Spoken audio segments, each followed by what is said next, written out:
ሰላም ጤና ይስጥልን በመላው ዓለም የምትገኙ የተወደዳችሁ የሮሃ ቲቪ ተከታታዮች የካቲት 28 2017 ዓ.ም የምሽት ዜናዎችን ይዘንላችሁ ቀርበናል። ራያ አላማጣ የድጓ መምህሩ አባትና የአብነት ተማሪዎች በግፍ መገደላቸው ተገልጿል። በናዝሬትና ወለንጭቲ ቅርብ ርቀት ላይ ባለ ቦታ ፋኖ ውጊያ አካሂዷል። የኢትዮ ኤርትራ ግጭት ከፈነዳ ከቀጠናው አልፎ ለአውሮፓ መዘዝ እንዳለው አንድ ዓለም አቀፍ ተቋም ጠቁሟል። ውጥረቱ አሁንም እንደቀጠለ ነው። ግሩም ጫላ የተባለው ጋዜጠኛ ለሚዲያ መገንቢያ ተብሎ የተሰጠውን 5000 ካሬ ሜትር ቦታ በ1 ቢሊዮን ብር ሊሸጥ እያስማማ መሆኑ ታውቋል። በመቀሌ የሰማዕታት ሐውልት አዳራሽ የተፈጠረው ሁከት ጀነራሉን ግራ እንዳጋባቸው ተገልጿል። የተፈጠረው ምንድነው? ትሰሙታላችሁ። ሱዳን በተባበሩት አረብ ኤምሬቶች ላይ የዘር ማጥፋት ወንጀል ክስ መመስረቷ ተሰምቷል። አድማጭ ተመልካቾቻችን አብራችሁ ልትቆዩ ከፈቀዳችሁ እነዚህ መረጃዎች በዝርዝር የምናሰማችሁ ይሆናል። የሮሃ ቲቪ ወቅታዊና ሀቀኛ መረጃዎች እንዲደርሷችሁ ቻናሉን ሰብስክራይብ፣ ላይክ እና ሼር በማድረግ አሁኑኑ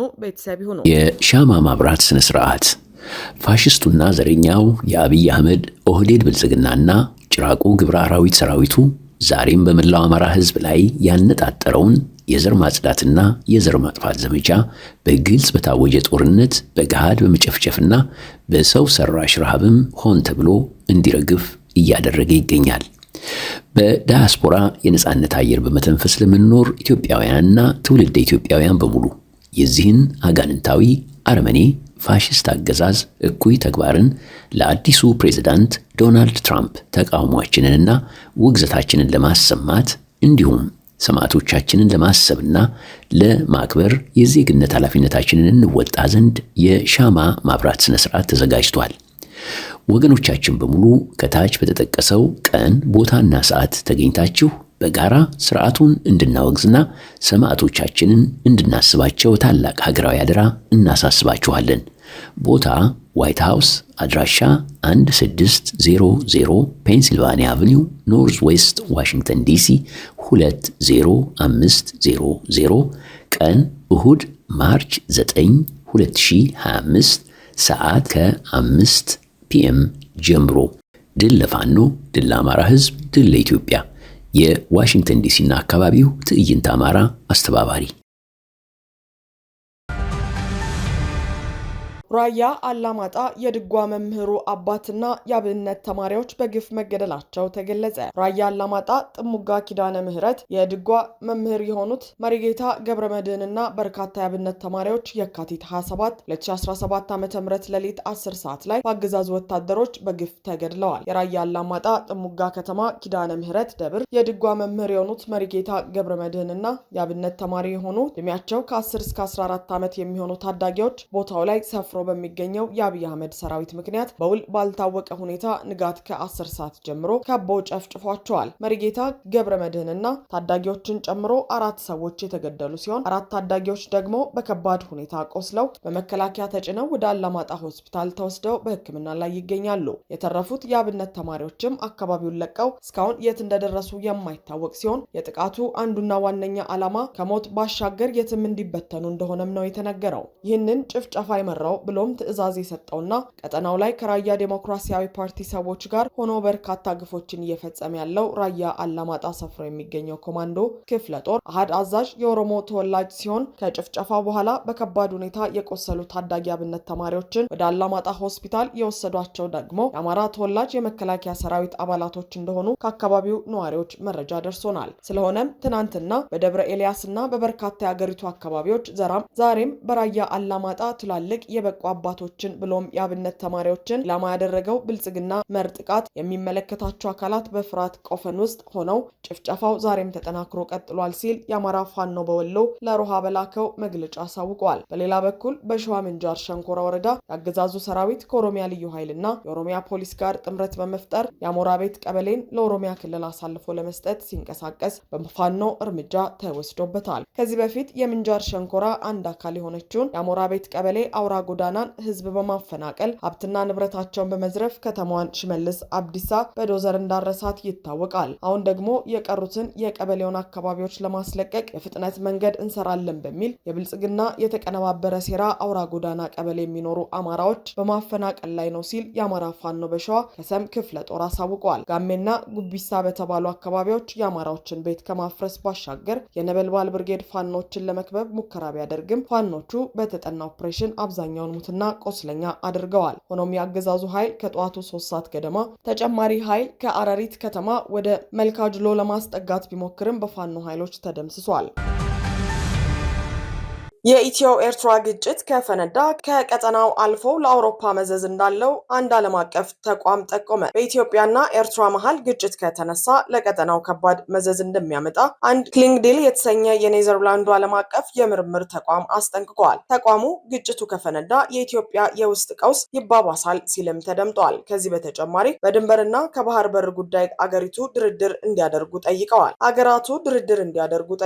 ይሁን እንጂ አብይ አህመድ ከድርድር ይልቅ ጦርነትን በመምረጣቸው ጉዳይ ወደ ግጭት እያመራ ነው። ክሊንግዲል የተባለው ይህ የኔዘርላንድ የምርምር ተቋም የኢትዮ ኤርትራን ሰሞነኛ ውጥረት አስመልክቶ ጠንከር ያለ ማስጠንቀቂያ አውጥቷል። ተቋሙ ሁለቱ ሀገራት ወደ ግጭት እንዳይገቡ የአውሮፓና አፍሪካ ህብረትን ጨምሮ ሀያላን ሀገራት ዲፕሎማሲያዊ ጫና እንዲያደርጉ ጠይቋል። ኢትዮጵያና ኤርትራ ወደ ግጭት ከገቡ ከባድ ቀውስ ሊፈጠር ይችላል በማለትም ተናግሯል። ተቋሙ የአውሮፓና አፍሪካ ህብረት ሁለቱን ሀገራት ችግራቸውን በሰላም እንዲፈቱ የዲፕሎማሲ ስራ እንዲሰሩም ጥሪ አቅርበዋል። ሁለቱም አገራት ተቃዋሚዎችን ከመርዳት ይታቀቡ ያለም ሲሆን በድንበርና በባህር በሩ ጉዳይ ንግግር እንዲጀምሩ ጠይቀዋል። በየካቲት አጋማሽ በኤርትራ ወታደራዊ ግዳጅ መታወጁን ያስታወሰው ተቋሙ ይህም በሀገራቱ መሃል ግጭት ሊቀሰቅስ ይችላል የሚለውን መላምት የሚያጠናክር ነው ብሎታል። ግጭቱ ከተቀሰቀሰ በቀውስ ውስጥ ለሚታመሰው የአፍሪካ ቀንድ ቀጠና ተጨማሪ ራስ ምታት ነው ያለ ሲሆን ከቀጠናው አልፎ ለአውሮፓ መዘዝ ይዞ መምጣቱ አይቀርም ብለዋል። ኤርትራ የአብይ አህመድን የባህር በር ፍላጎት እንደ ስጋት ተመልክተዋለች የሚለው የተቋሙ የማስጠንቀቂያ ሪፖርት ከግብጽ ጋር የምታደርገው ግንኙነትም የዚህ ስጋት ውጤት እንደሆነ አንስቷል። ሆኖም አብይ አህመድ የቀድሞ ወዳጃቸው ኢሳያስ አፈወርቂን አሁን ላይ ዋነኛ ጠላታቸው ማድረጋቸው ከወደብ ባሻገር ሌላው ጦርነት የመቀስቀስ ምክንያታቸው ነው። በዚህም አብይ ዋነኛ ዓላማቸው ወደብ ማግኘት ሳይሆን ጠላት ያሏቸውን ኢሳያስን ማጥፋትና በሀገር ውስጥ ያጡትን ድጋፍ በአሰብ ወደብ ስም ለማነቃቃት ያለመ ነው።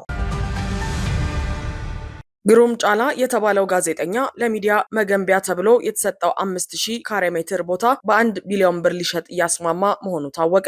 ግሎባል ቴሌቪዥን ኔትወርክ ኦፍ አፍሪካ በሚል ስያሜ የተቋቋመውና በአፍሪካ ግዙፉ የሚዲያ ተቋም ይሆናል የተባለለት ድርጅት ከአዲስ አበባ ከተማ አስተዳደር በሊዝ የተረከበውን 5000 ካሬ ሜትር ቦታ በደላሎች አማካኝነት ሊሸጥ መሆኑ ታውቋል። ጂቲኤንኤ መሬቱን ከተረከበ 3 ዓመት እንዳለፈው የጠቆሙት ምንጮች አሁን ላይ ጋንዲ ሆስፒታል አካባቢ የሚገኘው ቦታው ታጥሮ ለመኪና ፓርኪንግ አገልግሎት ብቻ እየዋለ መሆኑን ከምስሎችና ቪዲዮዎች ጋር አያይዘው ለመሰረት ሚዲያ ልከዋል። በመጀመሪያ በደላሎች አማካኝነት ለሽያጭ የቀረበው በ1.4 ቢሊዮን ብር ነበር። ገዢ ስላልተገኘ አሁን ላይ እስከ 1 ቢሊዮን ብር እየተጠራበት ነው የሚሉት ምንጮች አፍሪካን ማዕከል አድርጎ የአፍሪካን እውነት ለዓለም ያሳውቃል የተባለለት ተቋም መሬቱን ለምን እንደሚሸጥ እንደማያውቁ ተናግረዋል። አንድ የከተማ አስተዳደሩ ባልደረባ ግን መሬቱ ለሽያጭ መቅረቡን እንደሚያውቁ ገልጸው በዲዛይኑ ላይ የተመረጠውን ግዙፍ መንትያ ህንፃዎች ለመገንባት አበዳሪ ባንክ አልተገኘም፣ ምናልባት ሀብት ለማሰባሰብ ይሆናል ብለዋል። ግሩም ጫላ በተባለ ግለሰብ አማካኝነት በአፍሪካ ትልቅ ሚዲያ ሊገነባ እንደሆነ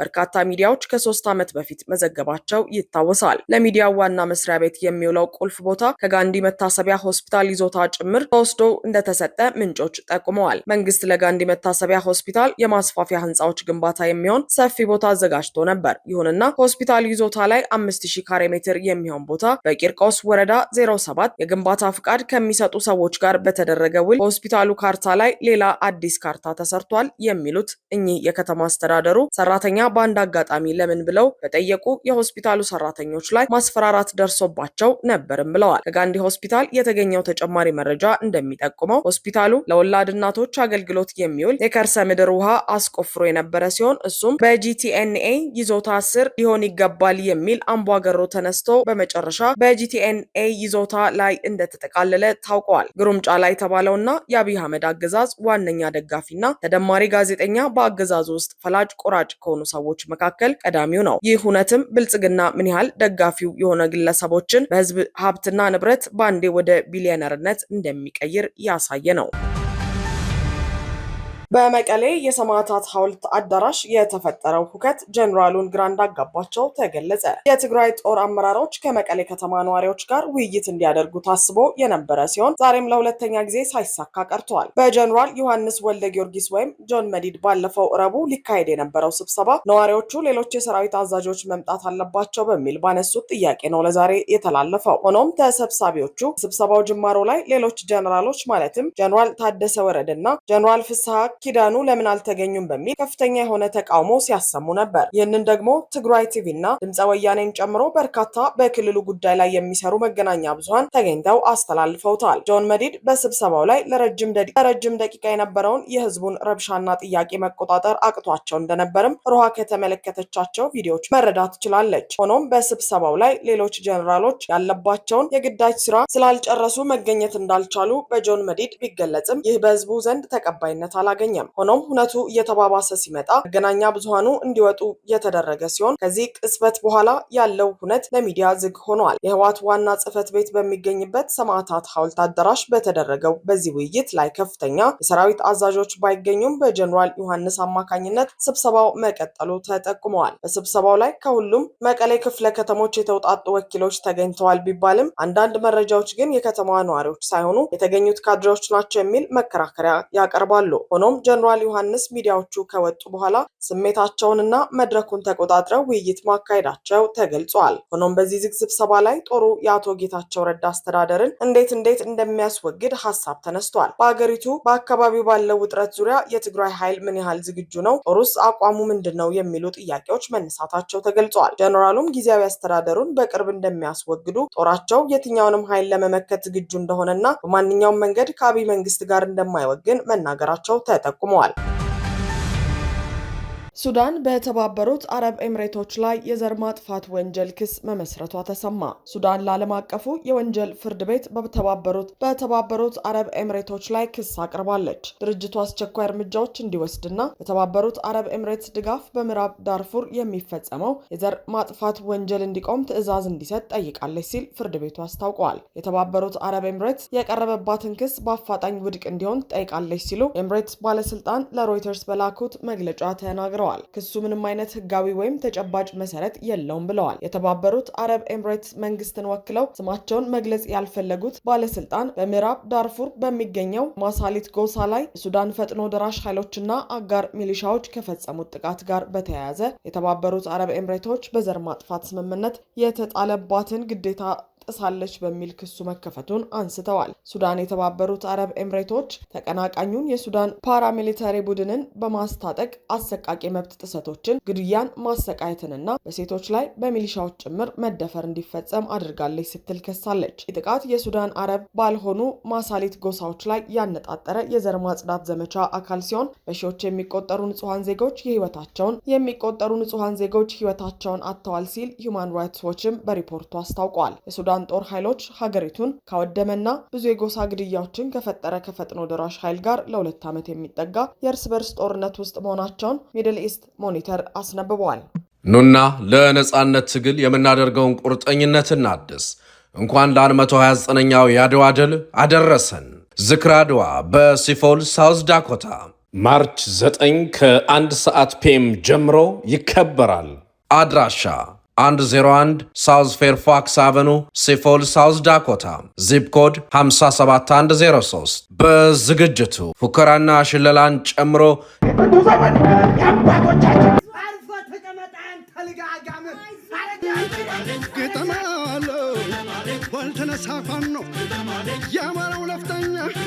የኪነ ጥበብ ስራዎች በሙዚቃ ታጅበው ይቀርባሉ። ጥፍጥ ያሉ ምግብና መጠጦችም ተዘጋጅተዋል። ከሁሉም የአሜሪካን ግዛቶች የሚመጡ በርካታ እንግዶች ይጠበቃሉ። አድዋ በድል በጋራ የምናከብረው የአፍሪካና የጥቁር ሕዝቦች የኩራት ድል። አድማጭ ተመልካቾቻችን የሰዓቱ የሮሃ ቲቪ ዜናዎች የተከታተላችኋቸውን ይመስሉ ነበር። አብራችሁን ስለነበራችሁ ከልብ እናመሰግናለን። ሰላም።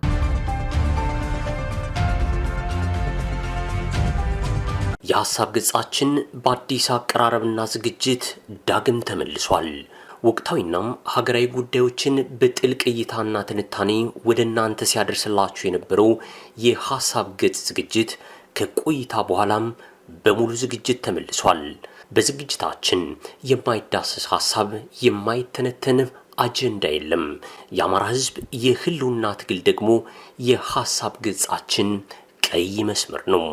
ከባህር ዳርም እስከ አዲስ አበባም፣ ከወልቃይት እስከ ወለጋም፣ ከደራም እስከ ራያም ልክ እንደ ትናንቱም የማንገልጠው ገጽ፣ የማንፈትሸው ሐሳብ የለም። በሐሳብ ገጻችን ፖለቲከኞች ይጋበዛሉ፣ ምሁራን ሐሳብ ያዋጣሉ። የአማራ ትግል ተዋናዮችና ትግሉ በደንብ ይፈተሻሉ።